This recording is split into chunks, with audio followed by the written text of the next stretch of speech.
Faqala Nabi sallallahu alaihi wasallam, aslihu dunyakum wa'malu li akhiratikum ka'annakum tamutuna goda.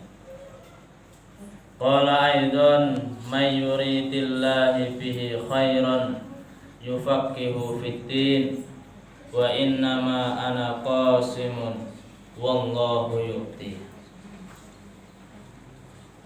Alhamdulillah, jamaah danten yang sama-sama dirahmati oleh Allah Subhanahu wa taala. Monggo sedaya mawon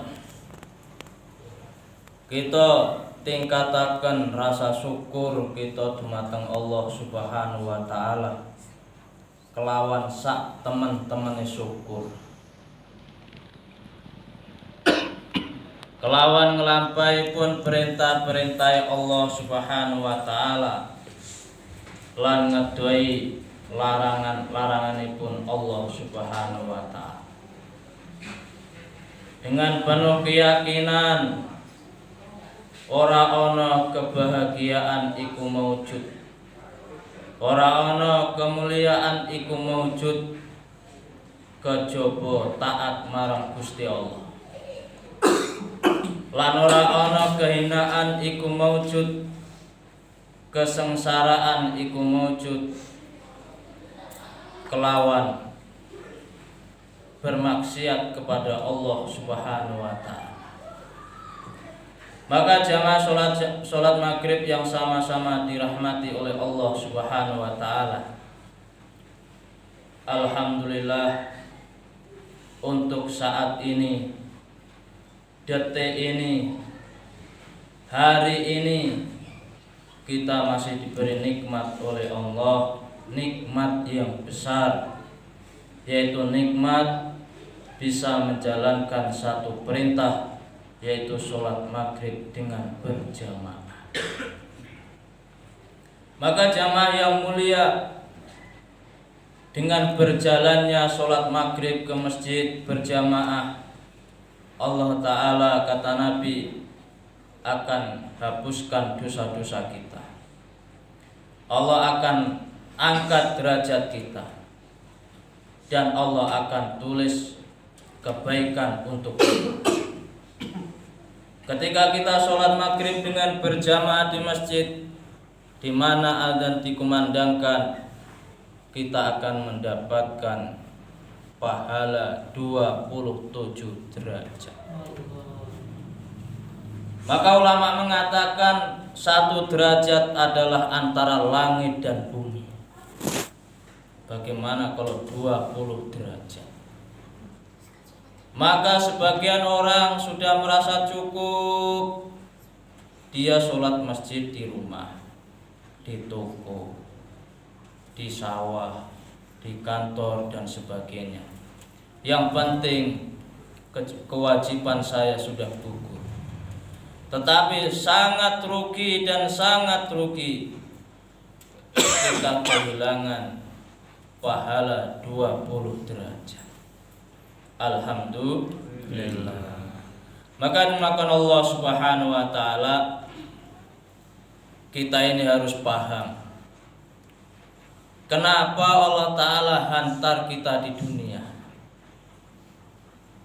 Kenapa Allah Ta'ala Allah hantar di dunia ini hambanya hanya pengen diuji. Allah Subhanahu wa taala muji hambanya. Siapa yang taat kepada Allah, siapa yang tidak taat kepada Allah. Maka masalah manusia ini tidak akan selesai sampai dia sebagian manusia masuk ke dalam surga, sebagian yang lain masuk ke neraka. Berbeda dengan binatang, pepohonan, rumput-rumputan. Sekali mati selesai masalahnya. Rumput dibakar selesai masalahnya. Hewan mati selesai, tidak ada tanggung jawab. Tetapi abadin yang mulia, manusia ini diuji oleh Allah Subhanahu wa taala. Ketika di dunia dia diuji oleh Allah taala, dan ketika dia berangkat ke akhiratnya Allah, dia mendapatkan hasil ujian ketika di dunia. Berhasil ataupun tidak berhasil tergantung kita selama hidup di dunia. Ketika kita sekolah TK tidak lulus, bisa diulang. Sekolah SD tidak lulus, bisa diulang. Bahkan kalau tidak lulus, ijazahnya bisa dibeli. Ijazah SMP bisa dibeli. Tapi ketika di akhirat tidak ada yang bisa dibeli ijazahnya. Tidaklah. Maka dimakan Allah Subhanahu wa taala, semua manusia diuji. Anak-anak diuji, remaja diuji, yang belum kawin diuji, yang sudah kawin juga diuji, yang sudah berumah tangga juga diuji. Semua diuji oleh Allah Subhanahu wa taala. Dia berhasil dalam ujian ataupun tidak. Maka dimakan Allah Subhanahu wa taala, kalau orang beriman itu diuji oleh Allah Subhanahu wa taala, diuji dengan kekayaan, maka kekayaannya dia akan digunakan untuk agama. Kalau dia diuji dengan jabatannya, maka dia akan menggunakan jabatannya dengan agama. Kalau dia diuji dengan sakit, maka dia sabar. Kalau dia diuji dengan kesehatan, karena dia beriman kepada Allah, dia menggunakan kesehatannya untuk taat kepada Allah Subhanahu wa taala. La ilaha illallah. Sebaliknya tuan-tuan yang mulia, kalau dia tidak beriman kepada Allah Subhanahu wa taala, dia dikasih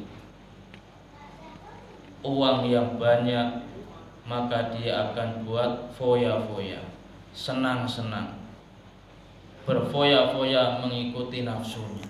Beli ini, beli itu, beli